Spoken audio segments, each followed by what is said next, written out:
Thank you very much, Chair. And good morning, members and everyone in the room and watching online.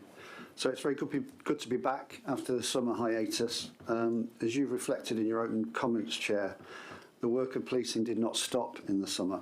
It was an extremely busy period for us with familiar challenges and some emerging issues, and I suspect there's quite a lot of ground to cover in questions today.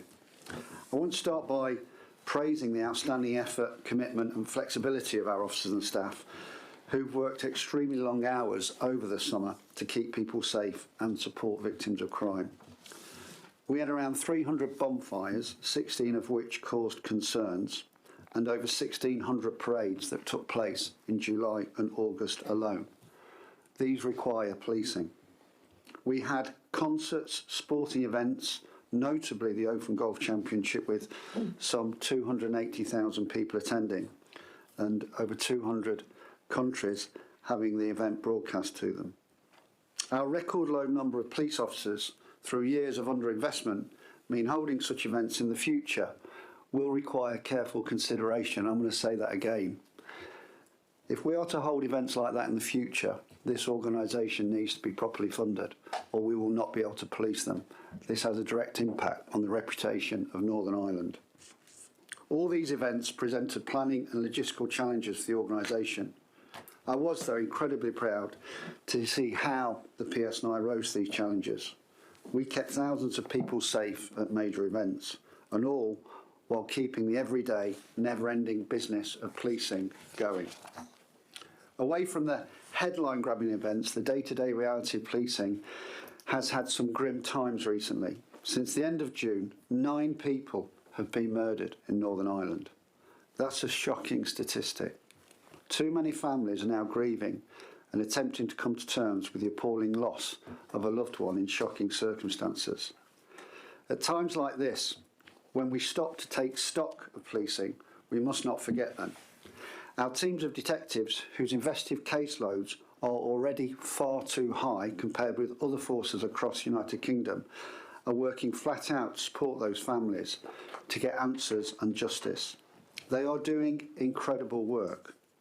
But due to the high number of cases being managed, coupled with our low numbers of detectives, I considered seeking national mutual assistance for our homicide teams.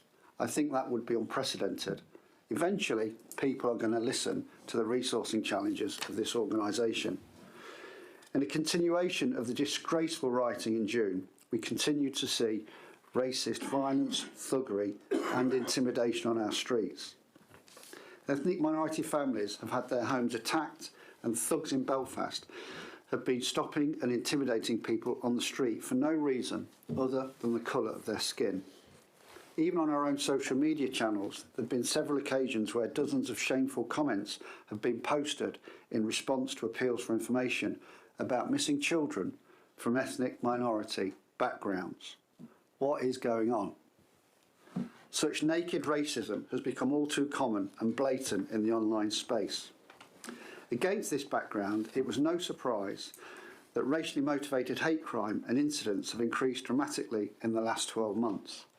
These are now at their highest level since we began recording in 2004. This is unacceptable. Everyone across Northern Ireland society needs to call out this hate, violence and intimidation. The PSNI certainly will do so. I want to personally assure our ethnic minority communities that addressing race hate is a priority of this organisation. Last month, as you mentioned, Chair, we launched our Race and Ethnicity Action Plan, developed following extensive public consultation. This important development sets out our commitment to working with communities to tackle hate crime and to being an anti-racist police service. We're also committed to ensure that people from ethnic minority backgrounds feel safe, supported and have confidence in their police service. 62 individuals have now been arrested and 57 charged in connection with the serious racist disorder which began in Ballymena in June. I'm also pleased to see the first 14 convictions for those involved in rioting last August. I welcome the strong message this sends, that such racially motivated violence and attacks on police will not be tolerated. We will continue to pursue those suspected of involvement in recent disorder including the releasing of their images as suspects and naming them and releasing their convicted images when successfully prosecuted. Our officers will also continue to challenge those small self-styled vigilante groups who claim to be protecting communities when in reality they are seeking to control them. Over the 11th and 12th of July, our officers responded to a range of bonfire-related incidents, including one declared as a major incident due to its proximity to critical infrastructure at Moygashel. And in Moygashel, an effigy-laden bonfire prompted understandable concerns and was rightly recorded and investigated as a hate-motivated incident. As an organisation, we will continue to emphasise that our role is to keep people safe. However, the repeated failure of others to take meaningful responsibility for addressing issues associated with bonfires has again left police to step in at the last minute, often becoming the focus of criticism. I want to be clear that bonfires that display items intended to threaten, intimidate or cause offence are unacceptable. And it's not right that policing alone is left to confront the consequences. But I do want to emphasise that there are also many positives from the summer months. There's been some excellent police work across the country. My accountability report highlights some of these successes, and I very much encourage people to read it. The report is available on our website. Overall, recorded crime levels decreased by over 6%.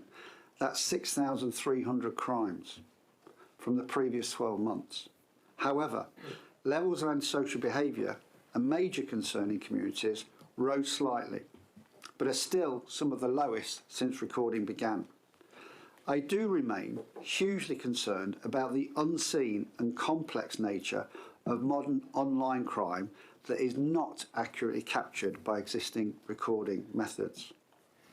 PSNI officers have carried out significant drug seizures, brought dangerous offenders before the courts and saved the lives of vulnerable people. I'm incredibly proud of the work this organisation continues to carry out. This success is all the more remarkable given our low numbers, our record low numbers.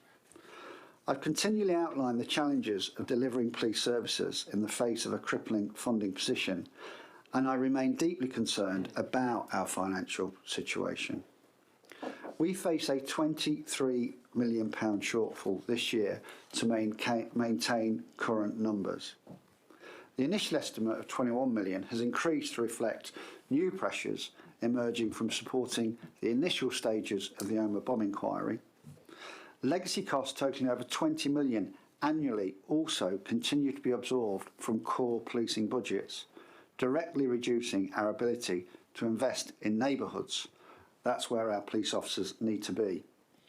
And legacy costs continue to rise, with the likely changes to the legacy bill almost certain to bring additional demands on the organisation, and of course the requirements of the forthcoming Finucane public inquiry. That will bring further demands again, none of which we receive any financial or resourcing support for. To reassure the board and those personally impacted by those inquiries, I fully support them, but the resources to do that, to provide that support, come from core policing. The executive needs to properly fund its police service. Police officer numbers remain significantly below what's required for safe and effective policing. The longer we are without recovery funding, the more people will come to harm, and the longer it will take to reverse the damage caused by years of inadequate funding. I make the comparison with Greater Manchester Police in my accountability report, and it's somewhat sobering. In 2020, GMP Greater Manchester Police had approximately 6,500 officers and was widely regarded as failing. Today, GMP has 8,200 going towards 8,300 officers, and its performance is being commended. That improvement has been delivered through increased numbers and the proper and reasonable funding of that organisation. The lesson for Northern Ireland could not be clearer. I previously welcomed verbal support expressed for our recovery business case from ministers, which seeks to restore numbers initially to 7,000 officers and 2,572 staff, which is still considerably below what is required. However, there's been little tangible progress and no allocation of funding. I've reflected my serious concerns in our October monitoring submission and will continue to press leaders, political leaders, so that policing is given proper priority in the October monitoring round. I've already mentioned the impact of legacy and our role as a police service, not only to protect life in the present, but also to address the legacy of the past. You will have noted the media coverage of my meeting with Eugene Thompson, the brother of Liam, murdered in 1994, and my delivering a personal apology for past investigative failures. It was important to me that Mr. Thompson, who was terminally ill, heard directly from me as Chief Constable that his family had been failed in that case and that we are committed to doing things better. His subsequent passing reinforced to me the human impact of our work and the need for openness, empathy and respect in all we do across all of our communities. Finally, despite all the challenges facing policing in Northern Ireland, I remain inspired every day by the courage, professionalism and dedication of officers and staff across this organisation. They come to work each day and respond to incidents and face experience that most people will never encounter in their lives. Whether they're policing major events, responding to critical incidents, supporting victims or strengthening community trust, they do it against a backdrop of a threat to themselves. Our incredible officers and staff continue to demonstrate the very best there is of public service. And it goes without saying, I'm extremely fortunate and proud to be their Chief Constable. I'm now very happy to take questions, Chair.